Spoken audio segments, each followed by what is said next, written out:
মুমিনকে আল্লাহ অবশ্যই পরীক্ষা করবেন ভয়ের মাধ্যমে, ক্ষুধার মাধ্যমে, ওয়া নাকসিম মিনাল আমওয়াল, সম্পদের ঘাটতির দ্বারা, ফলের ঘাটতির মাধ্যমে, ওয়াস সামারাত, এবং ফসলের দ্বারা, আল্লাহ জীবনের ঘাটতির দ্বারা পরীক্ষা নিবেন। সুসংবাদ তাদের জন্য যারা সাবিরিনদের অন্তর্ভুক্ত। দুনিয়াটা পরীক্ষার হাল। যারা আল্লাহর মোহাব্বত নিয়ে বেশি আগাবে তাদের উপরে বেশি বিপদ চেপে আসবে।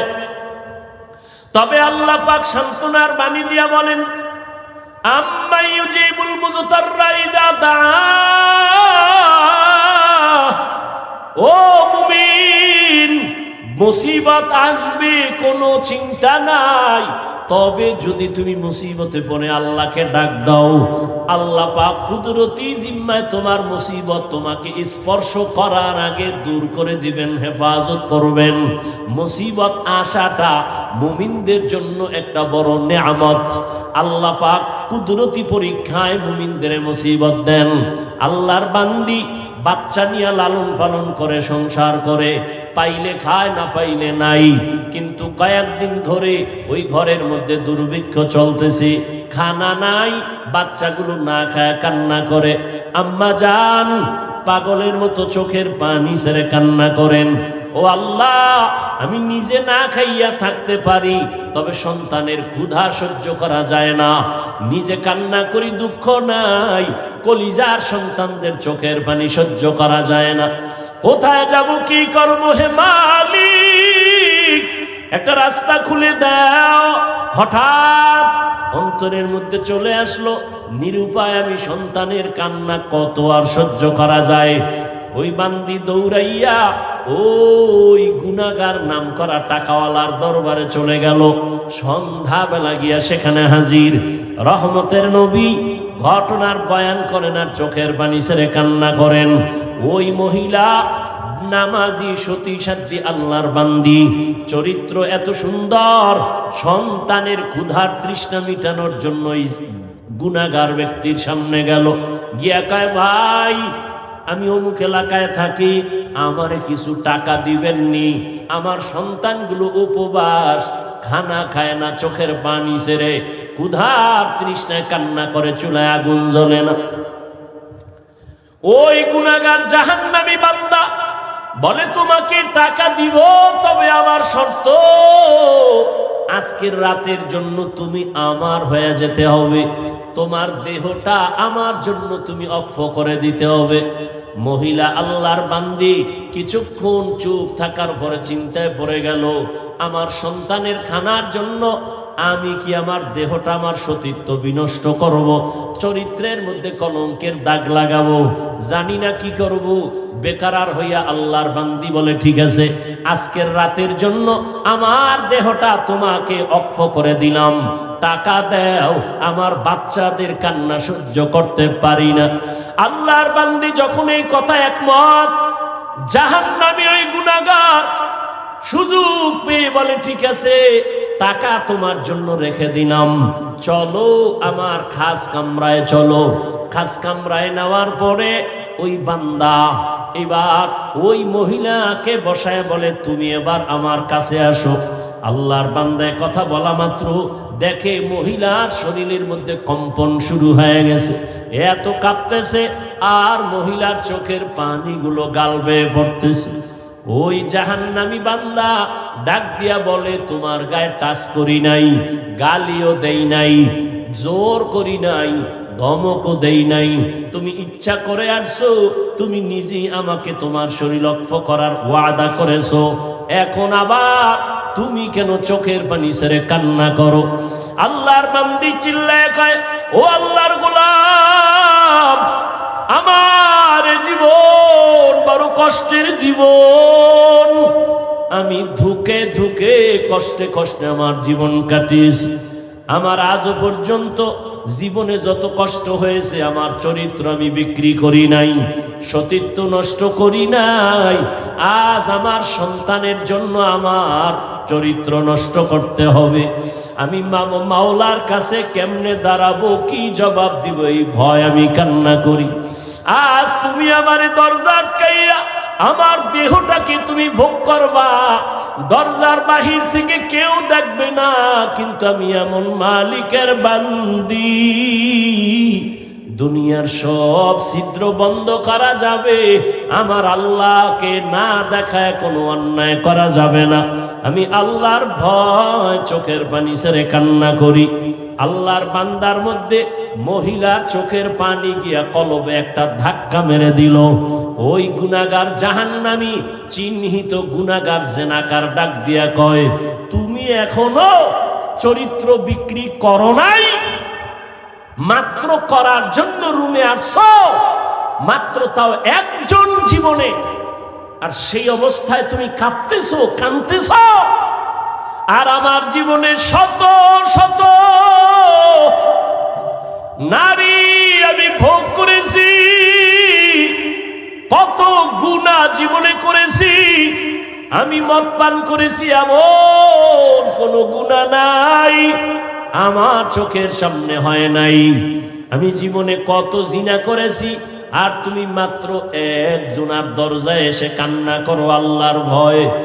একটা পুরুষের সামনে আইসা অন্যায় এখনো করো নাই, এমত অবস্থায় যদি তোমার ভয় আর কান্না শুরু হয়, আমি জীবনে শত শত গুনাহ করেছি, আমার তো চিল্লায় মরে যাওয়া উচিত। যাও, আমি তোমাকে মুক্ত করে দিলাম, যাও,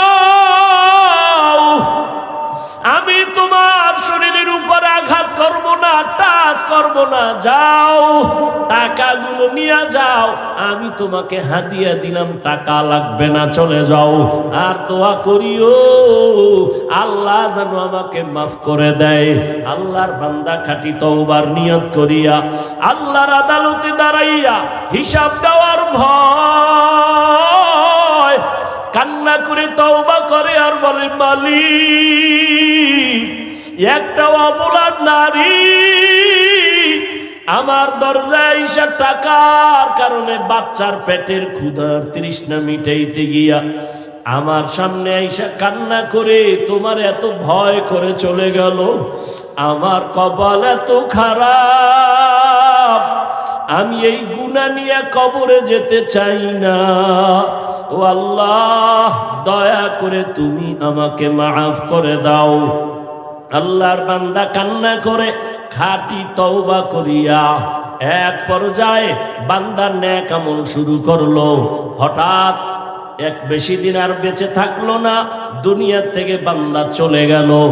ওই সময়ের নিয়ম ছিল যে ভালো হইয়া মরবে, তার মরার পরে তার বাড়ির দরজায় লেখা থাকতো ওই দেশের ভাষায় লোকটা বড় ভালো। আর যদি কেউ অন্যায় করে মারা যাইতো, মরার পরে তার বাড়ির দরজায় লেখা হয়ে যাইতো। কে লেখতো জানা নাই, যে লোকটা খারাপ ছিল। ভালো লোক মারা গেলে ভালো লেখা ছিল। এই বান্দা যখন মরে গেল, সবাই জানছে ও তো বড় গুনাহগার মইরা গেছে, সবাই খুশি হয়ে গেছে। কিন্তু নজর দিয়ে দেখি ওই বান্দার বাড়ির দরওয়াজায় লেখা, কদ গফারাল্লাহু লিল কিফল।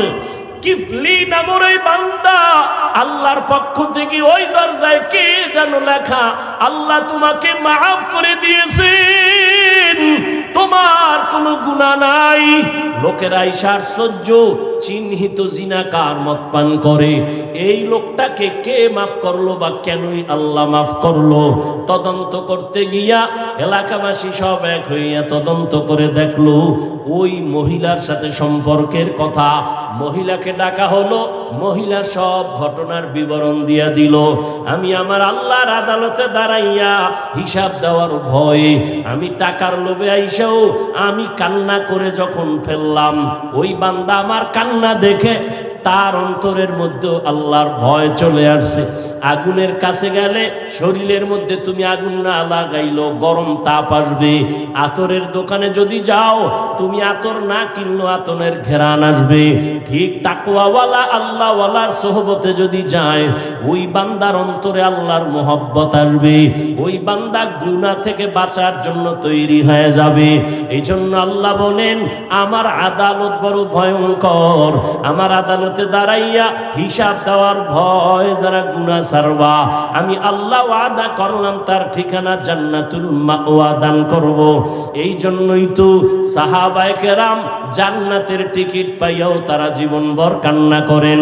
রহমতের নবী বলেন, আমি আয়েশা রাদিয়াল্লাহু আনহার হুজরায় ঘুমাচ্ছি এশার নামাজের পরে, আমার চক্ষু বন্ধ থাকলেও আমার অন্তর ঘুমায় না।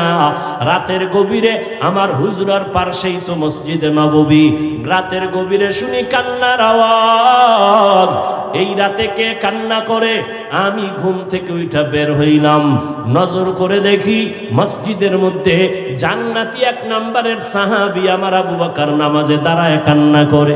আমি নামাজের পরে জিজ্ঞাসা করলাম, আবু বকর নামাজে দাঁড়াইয়া আপনি কেন কান্না করলেন?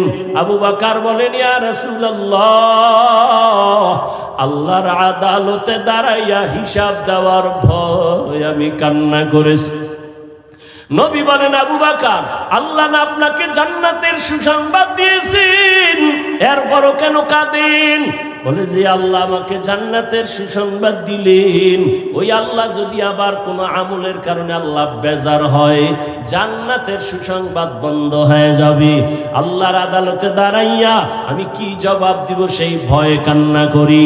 কারণ নবী আপনিই তো বয়ান করেছেন হাসরের ময়দান হবে বড় ভয়ঙ্কর, নারী আর পুরুষ সবাই উলঙ্গ হাসরের মাঠে দাঁড়াবে, নবীরা পর্যন্ত কান্নায় বিভোর হয়ে যাবে। সূর্যের গরমে গুনাহগারের মাথার মগজগুলো ভাতের মারের মতো ফুটতে থাকবে। ওই সময় নবীদের কান্নার আওয়াজ, মানুষগুলো উলঙ্গ দাঁড়াবে, জাহান্নামের গরম, সূর্যের গরমে মাটির জমিনটা তামা হয়ে যাবে। অন্যদিকে আমার আল্লাহ রাগান্বিত আওয়াজ দিয়ে বলবেন, লিমানিল মুলকুল ইয়াউম লিল্লাহিল ওয়াহিদিল কাহ্হার। আল্লাহ এত আওয়াজ দিবেন কুদরতি জবানে, আল্লাহর রাগের আওয়াজটা এত ভয়ঙ্কর হবে, হাসরের ময়দানটা থরথর করে কেঁপে উঠবে। আবু বকর বলেন, ইয়া রাসূলুল্লাহ, ওই সময় কেউ কারো পরিচয় দিবে না। আজ আমি দেখি আমার ডানে আমার বামে কত বন্ধু কত বান্ধব। আমার বিপদ আসলে আমি বাবারে টেলিফোন করি, বাবা কই, মাকে বলি মা দোয়া করিও, বন্ধুদের বলি বন্ধু তাড়াতাড়ি আয়, আমার দুশ্মনকে মারতে হবে। আমার ডানে বামে ভক্তবৃন্দ কত আপনজন, কিন্তু না, কিয়ামতের ময়দানে আমি একা হয়ে যাব। যেই মা আমার জন্য এত পাগল, ওই মা পর্যন্ত কিয়ামতে পরিচয় দিবে না। ইয়াউমা ইয়াফিরুল মারউ মিন আখি ওয়া উম্মিহি ওয়া আবি ওয়া সাহিবাতিহি ওয়া বানি। ও আল্লাহর বান্দারা, ও তালিবুল ইলম ভাইরা, আল্লাহর মোহাব্বত নিয়ে কথা বলছি, আমি আমাকে বলতেছি, আপনাদের বলার কোনো বয়ান আমার নাই, ভাষাও নাই, তবে আমি কথা বলি আমার জন্য, আর আপনাদের দোয়া ছাড়া আমার কোনো পথ নাই। এরে আল্লাহর গোলাম, একটু চিন্তা করেন, আবু বকরের মতো ব্যক্তি যদি জাহান্নামের আযাবের ভয়, আল্লাহর আদালতে দাঁড়াইয়া হিসাব দেওয়ার ভয় যদি কান্না করেন, তাদের কত সুন্দর নামাজ, তাদের তেলাওয়াত কত সুন্দর, তাদের ইখলাস কত সুন্দর, তাকওয়া কত সুন্দর, তাদের আমানত কত সুন্দর, ওয়াদা কত সুন্দর, সন্তানের হক আদায় করে কত সুন্দর, তাদের পরিবারের হক আদায় করতে তারা কত সুন্দর। এরপরও জান্নাতের টিকিট আল্লাহ রাজি হইয়া তাদেরকে দিলেন, তারা চাইয়া আনেন নাই, আল্লাহ দয়া করে দিলেন। এরপরেও যদি তারা মরণ পর্যন্ত কান্না করেন, আরে তাহলে চিন্তা করা দরকার, আমি তো মানুষ হইতে পারি নাই, আমার তো নামাজ নাই, নামাজের মতো নামাজ পড়তে পারি না, যেইভাবে জিকির করলে আমার মালিক খুশি, ওইভাবে আমি আমার মালিকের ডাকতে পারি নাই, যেইভাবে তেলাওয়াত করলে আমার আল্লাহ খুশি হবে, ওইভাবে হক আদায় করে তেলাওয়াত করতে পারি নাই। ওরে আল্লাহর হক তো আদায় করতে পারলামই না, অন্যদিকে বান্দার হক নষ্ট করে ফেলতেছি, মা বাবার হকের বিপরীতে মা বাবার সাথে বেয়াদবি। ওরে আমার মা বাবায় দোয়া করি, আই চেয়ারে বসাই নাই, মা বাবায় চোখের পানি ছাড়ছেন, আমার জন্য দোয়া করেছেন, কিন্তু জিরি মাদ্রাসার চেয়ারে বসিয়া বয়ান করানোটা আমার মা আমাকে শিখান নাই, আমার আব্বা আমাকে বয়ান শিখান নাই, আমার হাতে ধইরা ধইরা বয়ান শিখাইছেন আমার উস্তাদ। দিন নাই রাত্র নাই, কত কষ্ট করে করে আমাকে লেখাপড়া শিখাইছেন। ওই উস্তাদের তো জীবনে কিছুই দিতে পারি নাই রে যুবক। ওই উস্তাদ আমার জন্য মানুষ বানানোর কত মেহনত করেছেন, আমাকে লেখাপড়া শিখাইলেন টাকার বিনিময়ে না, মোহব্বত দিয়া আমাকে আদোবালা বানায় দিলেন। তাহলে আমার মা বাবার হক আদায় আমি ব্যর্থ, আমার রুহানি বাবা আমার উস্তাদদের সামনে আমি হক আদায় করতে গিয়া ব্যর্থ। এরপরে আমার জন্য আছে ওলামায়ে কেরাম মুরব্বিদের দোয়া, অথচ সেখানেও আমি ব্যর্থ। আরে মা, আল্লাহর হক যদি ত্রুটি হইয়াও যায় আল্লাহ নিজ কুদরতি দয়ায় মাফ করবেন, কিন্তু মা বাবার হক যদি নষ্ট করি আল্লাহ মাফ দিবেন না, কারণ বান্দার হক মা বাবায় যদি ক্ষমা না দেয় আল্লাহ দিবেন না। ওস্তাদের হক যদি নষ্ট করি আমার আল্লাহ ক্ষমা দিবেন না, যতক্ষণ আমার উস্তাদ আমারে ক্ষমা না দিবেন।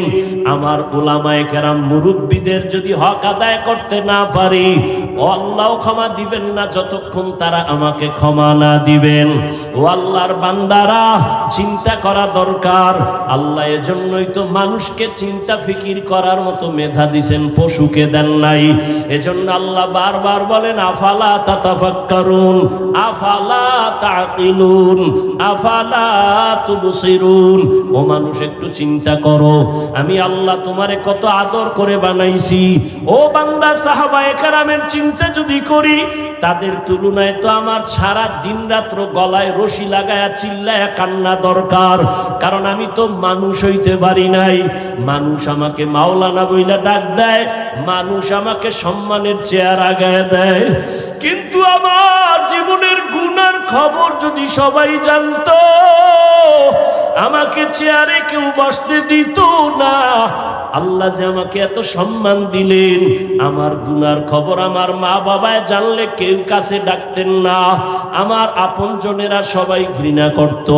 আল্লাহ কয় বান্দা দেখ আমি তোর কেমন দয়ার মালিক, তুই যত গুনাহ করেছো তোর মা জানে না, ভাই জানে না, বাবা জানে না, কেউ জানে না, কিন্তু আমি আল্লাহ তো জানি তুই কোন দিন কার বিরুদ্ধে কি কল্পনা করো, জবান দিয়া কার সাথে কি খারাপ কথা বলো, চরিত্র কিভাবে নষ্ট করো, কেউ দেখে না, আমি আল্লাহ দেখি আর জানি। আমি আল্লাহ সব জানিয়াও রাগ করিয়া তোর জন্য খানা বন্ধ করি নাই, সম্মান নষ্ট করি নাই, চেয়ারের থেকে ফালায়া দেই নাই, বরং আমি আল্লাহ দয়ার দরওয়াজা দিয়ে ডাকি বান্দায় ওরে তওবার দরওয়াজায় ফিরিয়া আয়। যদি তওবা করিয়া বলতে পারো হে মালিক, 2 রাকাত নামাজ যদি ভোর রাত্রে পড়ো, নামাজের মধ্যে দাঁড়াইয়া তওবার নিয়তে 2 রাকাত নামাজ পড়ো। ওলামায়ে কেরাম নামাজ শিখাইছেন এইভাবে, নবীজি বলছেন নামাজ 2 রাকাত, আলহামদুর পরে সূরা মিলাও, সব ঠিক আছে, তবে সেজদায় গিয়ে একটু বাড়তি শব্দ বলবা। 4টা সেজদা হবে 2 রাকাত নামাজে, প্রত্যেকটা সেজদায় গিয়া মোহাব্বতের সাথে সেজদার তাসবিহ পড়ার পরে 4 বার বা 3 বার এই শব্দটা বলবা, ইয়া রব্বি গফিরলি, ইয়া রব্বি গফিরলি, ইয়া রব্বি গফিরলি। আবার সেজদায় গিয়া তাসবিহ শেষ করে আবার কান্না নিয়া বলো ইয়া রব্বি গফিরলি। ওই গভীর রাতে আমার মা ঘুমায়, বাবা ঘুমায়, আসমান জমিন নীরব, কেউ নাই।